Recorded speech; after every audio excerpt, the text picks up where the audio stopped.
ਇਹ ਆ ਗਈ ਉਹ ਰੇਲਵੇ ਲਾਈਨ ਜਿਹੜੀ ਇੰਡੀਆ ਜਾਂਦੀ ਹੁੰਦੀ ਸੀ। ਇੱਥੋਂ ਟ੍ਰੇਨਾਂ ਜਾਂਦੀਆਂ ਹੁੰਦੀਆਂ ਸਨ ਇੰਡੀਆ, ਡੇਰਾ ਬਾਬਾ ਨਾਨਕ, ਅੰਮ੍ਰਿਤਸਰ। ਇਹ ਅੱਜ ਕੱਲ੍ਹ ਬਰਬਾਦ ਹੋ ਚੁੱਕਿਆ ਇਹ ਰੇਲਵੇ ਸਟੇਸ਼ਨ। ਔਰ ਇਹ ਤੁਸੀਂ ਦੇਖੋ ਇੱਥੇ ਲੀਵਰ ਲੱਗਾ ਹੁੰਦਾ ਸੀ ਜਿਹੜਾ ਕਾਂਟਾ ਚੇਂਜ ਕਰਦਾ ਸੀ।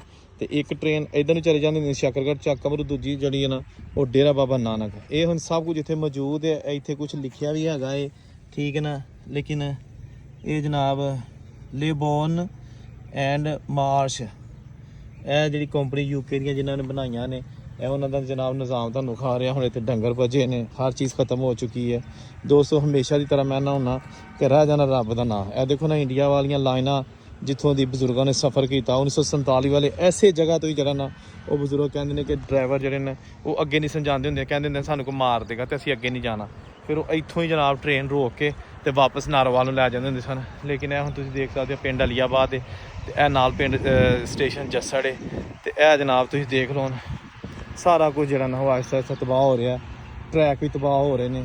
ਇਹ ਦੇਖੋ ਨਾ, ਇਸ ਤਰ੍ਹਾਂ ਦੀ ਮਜ਼ੀਦ ਵੀਡੀਓ ਵੇਖਣ ਵਾਸਤੇ ਤੁਸੀਂ ਚੈਨਲ ਨੂੰ ਜ਼ਰੂਰ ਫਾਲੋ ਕਰ ਲਓ, ਕਿਉਂਕਿ ਇਸ ਤਰ੍ਹਾਂ ਦਾ ਤੁਹਾਨੂੰ ਹੋਰ ਕੋਈ ਮਾਹੌਲ ਨਹੀਂ ਵਿਖਾਏਗਾ, ਸਿਰਫ ਮੈਂ ਹੀ ਵਿਖਾ ਲਾਂਗਾ। ਦੇਖੋ ਨਾ ਹੁਣ ਥੱਲੇ ਮਿੱਟੀ ਵੀ ਮੁੱਕ ਚੁੱਕੀ ਹੈ ਸਟੇਸ਼ਨਾਂ ਦੇ ਥੱਲੇ ਨਾ, ਦੇਖੋ ਉਹਦੇ ਲਾਈਨਾਂ ਦੇ ਥੱਲੇ ਹਰ ਚੀਜ਼ ਤਬਾਹ ਬਰਬਾਦ ਹੋ ਚੁੱਕੀ ਹੈ। ਇਹ ਅੱਜ ਪਿਆ ਸਾਰਾ ਕੁਛ।